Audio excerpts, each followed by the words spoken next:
Hi, and welcome to another episode of The Cloud Architects. You're here today with Nicolas and Chris Goosen. Hello. Today we have the pleasure of interviewing Philip Griffiths. Philip and I met at an industry event, and he works for a really interesting company doing really interesting things. And I asked him if he wouldn't mind coming onto the show to explain what he does and what his technology is all about. And he was very kind to give us the time of day to do so. So, Philip, thank you so much for coming onto the show. Likewise, looking forward to the chat.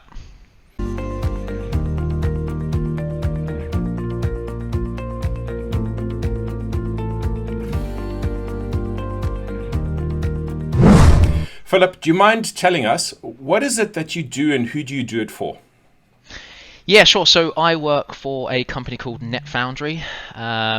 We are a few years old enterprise that was an internal innovation within Tata Communications. We're looking to change how the world connects applications. Myself personally, I was our #1 employee in Europe, Middle East and Africa, and my responsibility is to build up partnerships with cloud vendors and partners that we can sell through, so that we can really change the world, how the world connects applications. All right, and NetFoundry, tell us about them. Yeah, so NetFoundry it's a cool little tool that basically gives you zero trust cloud connectivity that will turn ordinary public internet into a secure and performant enterprise class network by enhancing it with topics around zero trust, software defined perimeters, and effectively manipulating the internet so it's not best effort. This effectively enables you to extend permissionless innovation into networking in the same way that cloud does for applications, so that people can innovate much more and quicker, really taking away the hassles that we've traditionally seen around networks and security. So effectively, you mentioning, sorry, Chris, effectively it's SD-WAN. Great question. No, very distinct difference. So mentioned earlier, we were an internal incubation within Tata Communications. Tata Communications has several SD-WAN products based upon Viptela, Versa, and another one they built internally. SD-WAN is very much coming from the perspective of, here's a piece of hardware, stick it in my branch, how can I increase the performance of my applications and reduce the cost of doing it? With NetFoundry, we're coming from a different perspective of, now I'm able to deliver everything as software and APIs.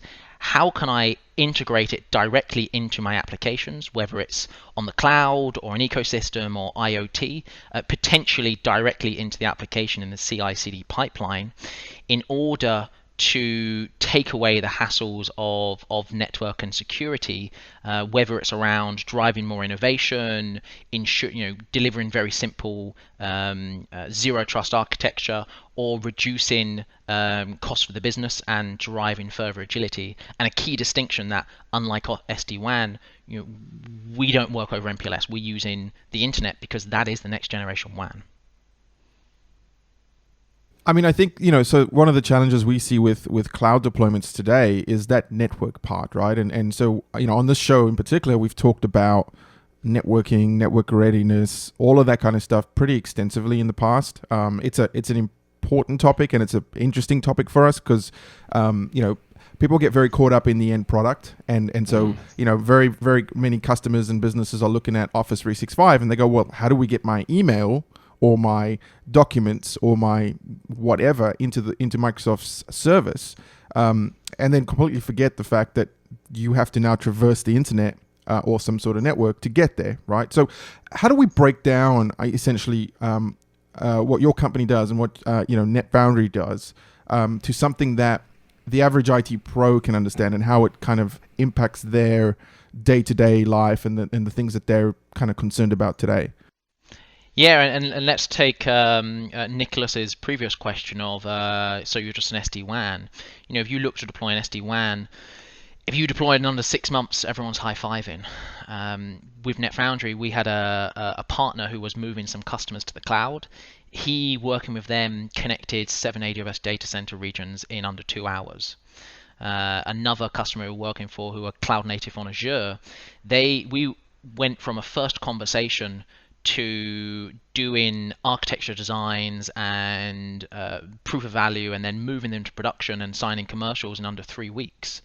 So it's around taking away that traditional challenge that you have. If you go to Microsoft or AWS or one of the other major public clouds and say, how do I connect? They're going to say, you've got two options. You either do a VPN over the internet, or you get an express route direct connect, whatever that MPLS option is.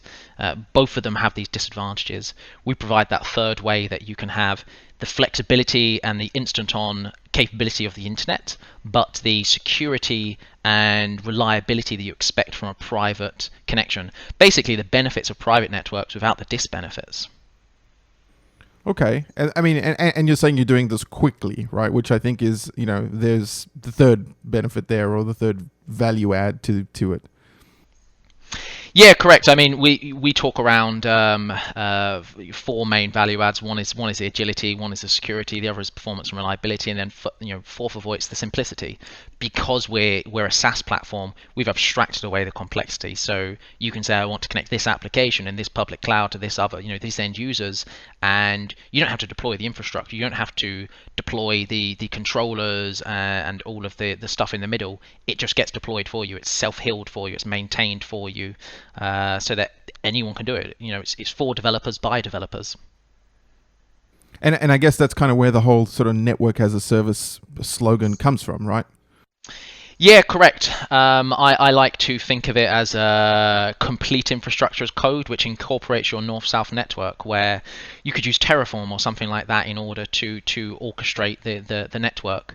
In fact, I have an upcoming event with a partner who does cloud native on public cloud, and that's exactly our catchline: how to do complete infrastructure as code and cloud native, including the network and immutable infrastructure. Okay, so you mentioned Azure Azure for the American audience just a second ago there. So I mean, how does this all integrate with Azure and with Microsoft's cloud services there? Yes, great question. So we're a gold technology partner with Microsoft.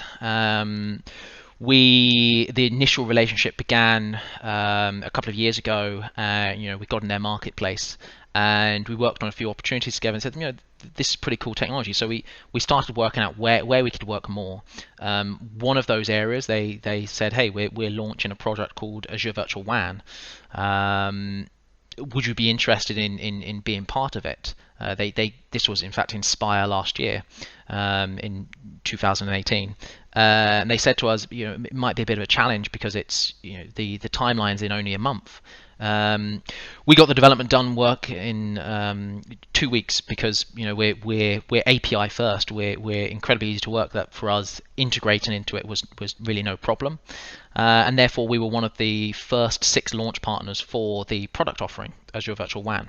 And essentially, Azure Virtual WAN gives you that capability to abstract away the complexity of connecting branches into Microsoft Azure, so that you can have very quick connectivity into your VNet, and in addition to look at how you can utilize the Microsoft backbone to traverse your traffic between VNets and your end users consuming those applications. Today that's focused on the branch, but they do have roadmap items for taking it down to the end users and clients, which is very interesting. And essentially, we provide that ability to on-ramp onto that offering, where you can orchestrate that from your Microsoft portal and have API conversations into our console in order to facilitate it. We provide that in 2 versions. One which is the basic version, where it's basically an IPsec tunnel into the Azure vRAN gateway, and that's kind of what all of the other providers give. The differentiation is that we have an incredibly easy and quick to use console, so you can really do it in minutes instead of hours. And also we're software only, so we can deploy onto anything, any virtual machine, whether it's a server or a white box. And then we have an enhanced version where we're able to bring in our core value add like zero trust connectivity, performance optimization of the internet before you hit the Microsoft data center, and the ability to connect any device, whether it's IoT gateways or laptops, mobile phones, into it, or potentially, God forbid, other workloads which are hosted on a cloud somewhere else. And alongside that, we've been working with Microsoft to look at how else can we support them. We're looking at doing Office 365 optimization because they have the same thing. They don't want to hairpin their customers through private networks or internet breakout. They want them to just go straight to the internet, to the closest CDN or node that's hosting your Office 365 documents. So we're doing an API integration to be able to enable that. We've deployed onto Azure Stack. We're working on IoT topics. We're working on some other products where we can integrate Azure Virtual WAN and take away those traditional challenges we see around internet-based connectivity. That sounds comprehensive, right? It really, really does. It kind of sounds like you guys have covered it from so many angles. So that's awesome. Yeah, I think that's the key. Like, what we do, there are point solutions that do part of what we do, whether it's deploy a zero trust network or improve the performance of the internet, or how to do overlay networks with software and APIs. But pulling it all together so you can connect the whole enterprise and all of their use cases with one single approach, that's where we really differentiate and make it really simple for anyone to do, because they don't have to manually construct it themselves. Okay, I think Nick might have had a question there that he was going to jump in. Just checking that he's still awake too. Yeah, the camera doesn't lie. Although whoever's listening to this in their car is hoping that I haven't fallen asleep. You are saying that you're doing some pretty global things in terms of connectivity, but doesn't that mean that you as a vendor need to have your own global network in order to provide this kind of optimization? Yeah, that is correct, and it's a great question where people always ask that. So that they say, well, so you must have some sort of SDN, software-defined network.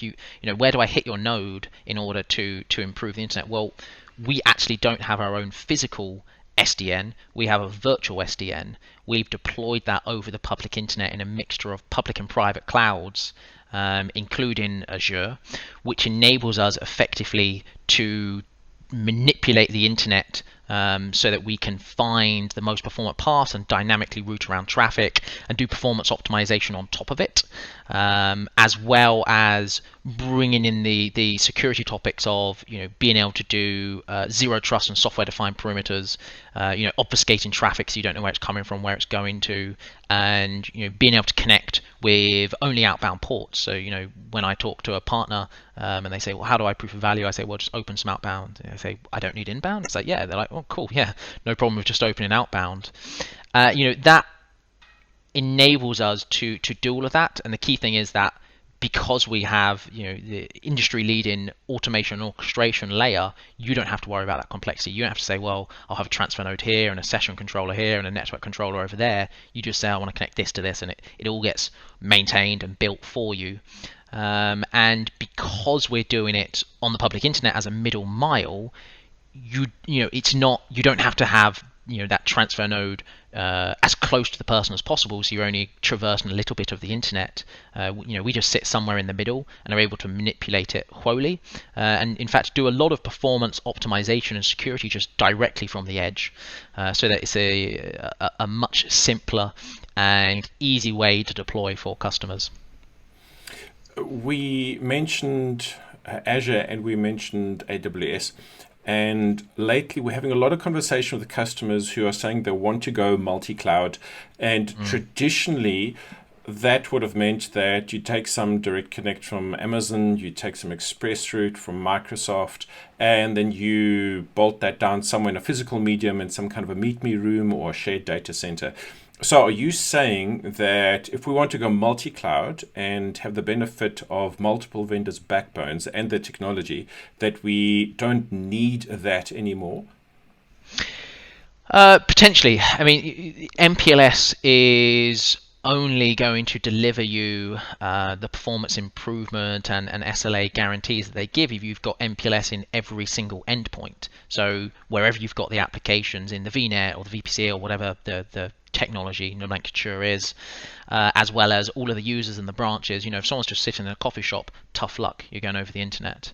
By using NetFoundry, we only need three things: the outbound ports, any internet, mobile, satellite, cellular, and the ability to run our software.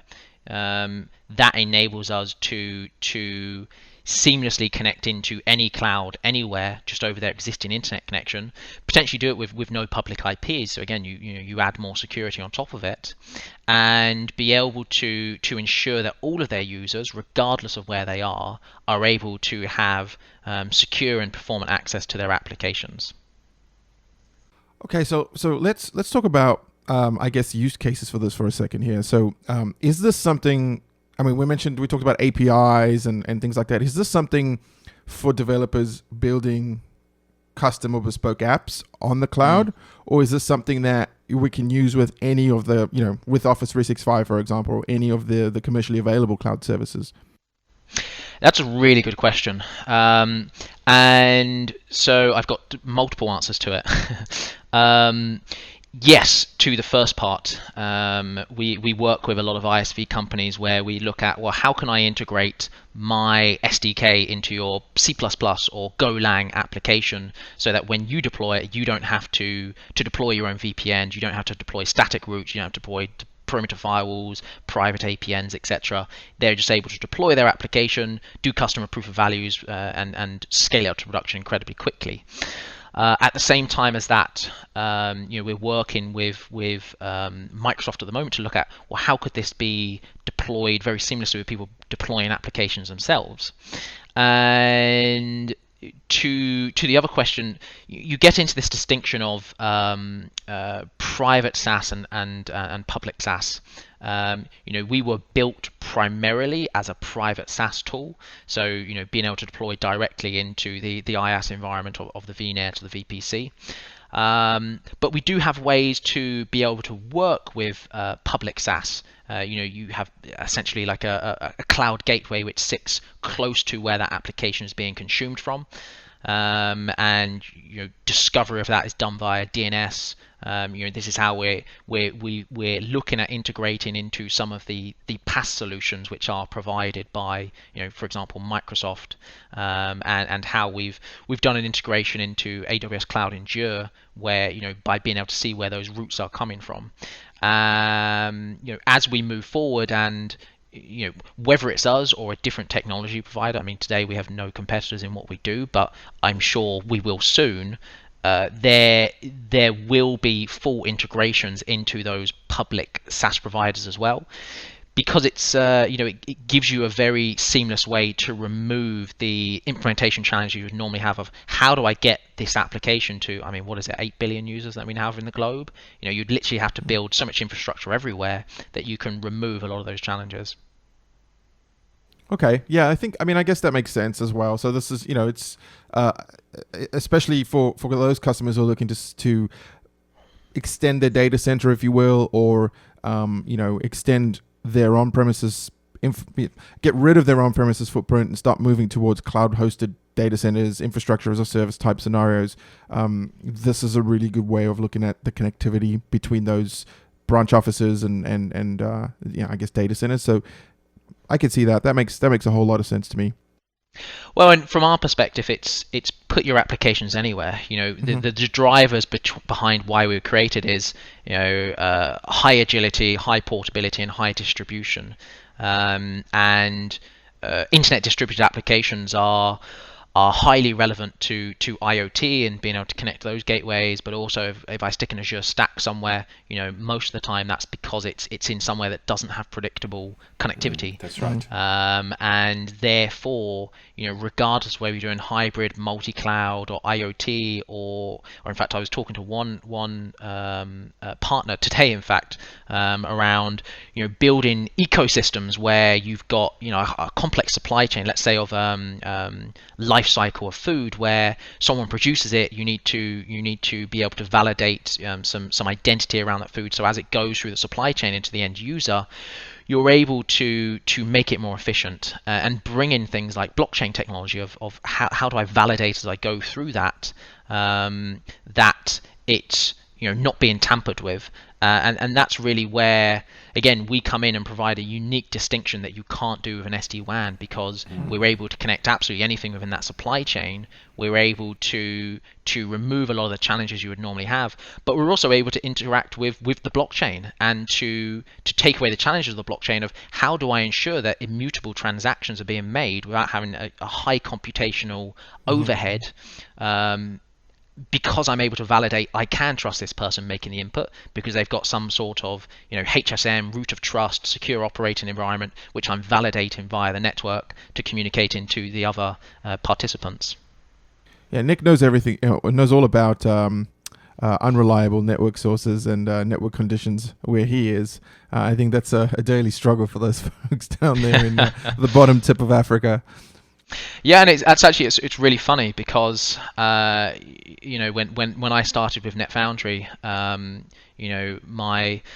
my European mindset, I automatically thought, well, I should focus on the major European economies because that's where the major footprints are. But funnily enough, a few months into it, I started seeing actually I'm going to get a lot of traction across Middle East and Africa. And correspondingly, one of my colleagues in Asia got a lot of traction as well because internet can be so poor and private networks can be so heinously expensive to connect to the cloud environments. You've got high latency, you've got those high costs, you've got the high deployment pipelines. That it became nonsensical for us to help them through those pains.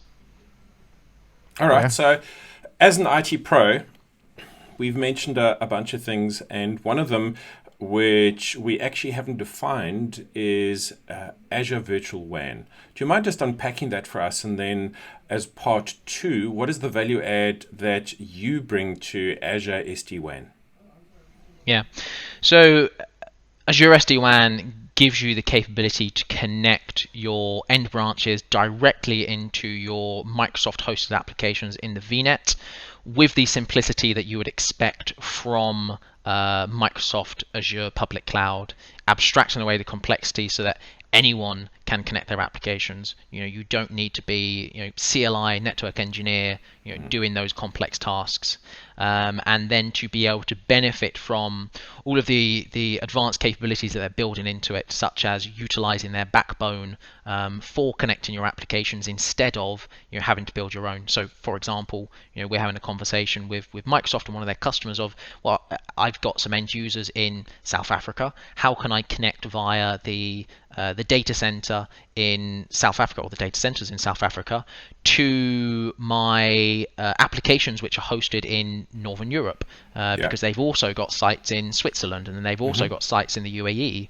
So you're able to basically use that backbone with the local branches just connecting into the local data center and then going to those applications in the VNet, so that they can move to a new way of working and use cloud economics instead of 5 years fixed line cost static that you would traditionally get from a private network.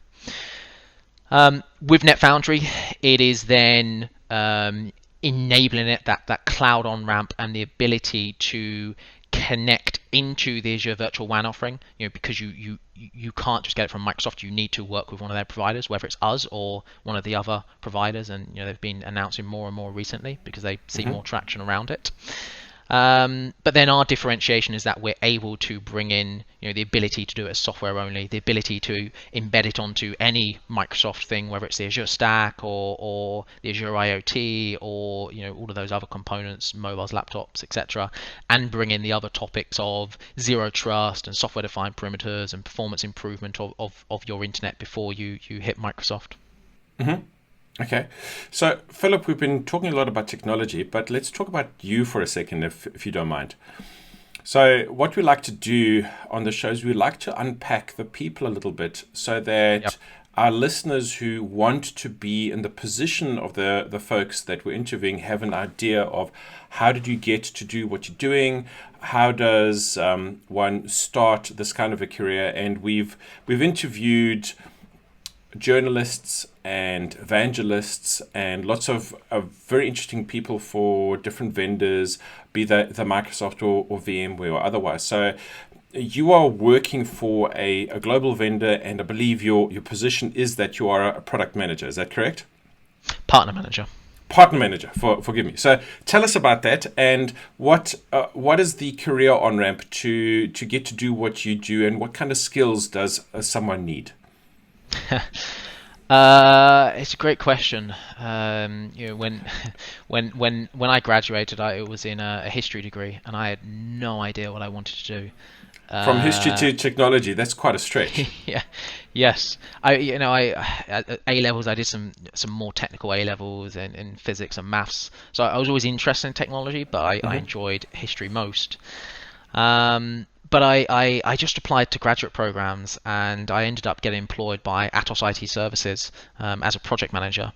And I went through the process of junior project management to program management, and then actually partner management. But one of the things there was two things I distinguished very early in my career. One, to be a good partner manager, I had to become very effective at managing my time and people, because a lot of people around me, you're fighting fires the whole time. You could work all day long and still not get your job done. The second was that because I was running teams of technical people who would look to me for the decisions, I had to be able to understand what they were talking about and actually make decisions that I understood, because it had big impacts. So I went through the process of teaching myself lots of different technologies, reading books, and learning as much as I could to at least feel I was competent enough to have conversations with them on it.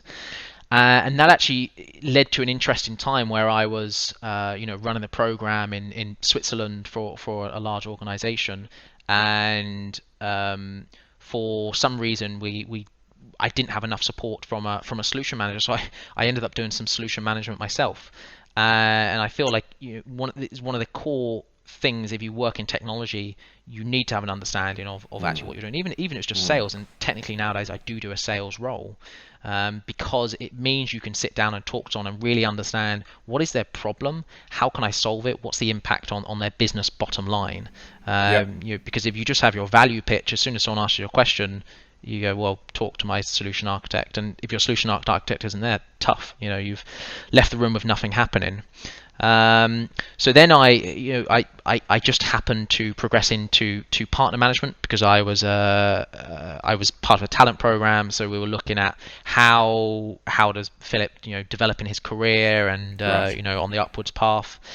And that was in IoT. It was really interesting. And then I was meant to move to the US to take a role there to continue, doing diverse different things. And out of the blue, I was contacted by someone asking about a job. I said to them, I'm not really interested, but then they said it was for NetFoundry. And at the time, I was building a partnership with them in the IoT practice. And I was like, as much as I have at the time zero interest in networks and security, I think it's the future.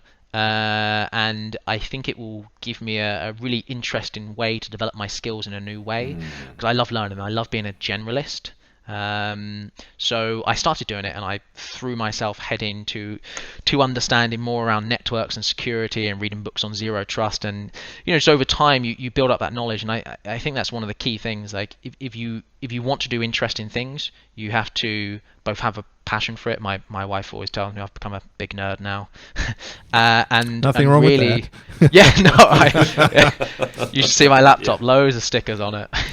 And also, want to learn and to put yourself in conversations where you're not necessarily comfortable, but over time you build it, and that helps you to I think both keep the passion, but also to developing new and interesting ways. I think one of the key. Sorry, Chris, you go ahead. I was going to say, I think one of the key sort of things or takeaways for me from what you've just said or described was the constant learning, right? I think we're like, when you work in the technical side of technology, you're used to that, right? And we, yes, it's accelerated a lot. Like back in the day, you'd learn a new product every 3 or 4 years. Now it's, every 3 or 4 weeks, you're struggling to kind of keep up with everything. But there's this constant learning. Whereas if you look at, folks in some of the more traditional I guess, industries or career spaces, when they leave college, university, they're done. Like, that's it. You know what I mean? Well, unless you're an completely. accountant and you need to, my brother is an accountant, and I know, every now and then there's a refresher on the accounting law or whatnot, but it's not quite the same. And I feel like this movement essentially of continuous learning is very important. Fully agree. And in fact, it's one of the things I noticed when I started in a graduate program. I was with some other graduates who I felt had the opinion of, oh, I'm done. Yes. See you later. Now I've got a career for 30 years. And I was like, it has just begun. No one cares about what happened now. This is the start of it. And actually, I do think this is where things like this podcast have a major role to place, a place to help. I listen to your podcast. I listen to some other technical podcasts.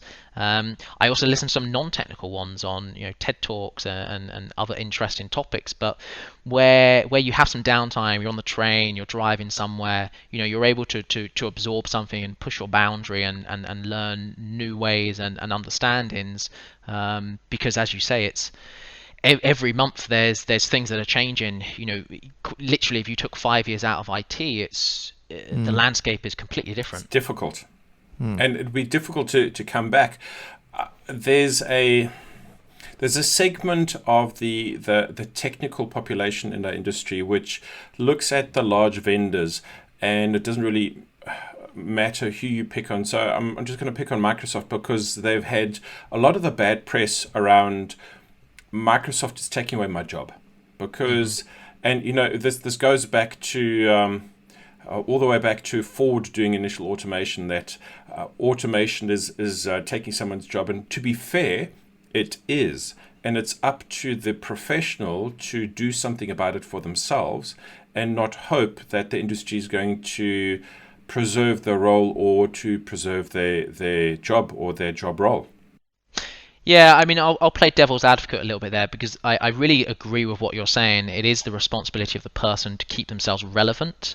At the end of the day, automation is happening, it will happen, and it will create more jobs. At the same time, we have got to such an advanced state that we are automating jobs that we are best at. It's not just brawn anymore. We're automating away our intelligence, and this is where there becomes a major role for government to help people to retrain and industry to pull that together, because there could be there's a lot of promise in AI and automation and everything we're doing at the moment, but there's also the potential for things to go wrong if we don't help the less capable of retraining themselves. I feel I'm very lucky to have been brought up in a way that I do have the self-discipline to do this. And there's obviously others we have to help who may not have that self-discipline more structurally. Again, if you couldn't tell, I'm from the UK. And we have a very diametric conversation around Thatcher. Some people love her, some people hate her.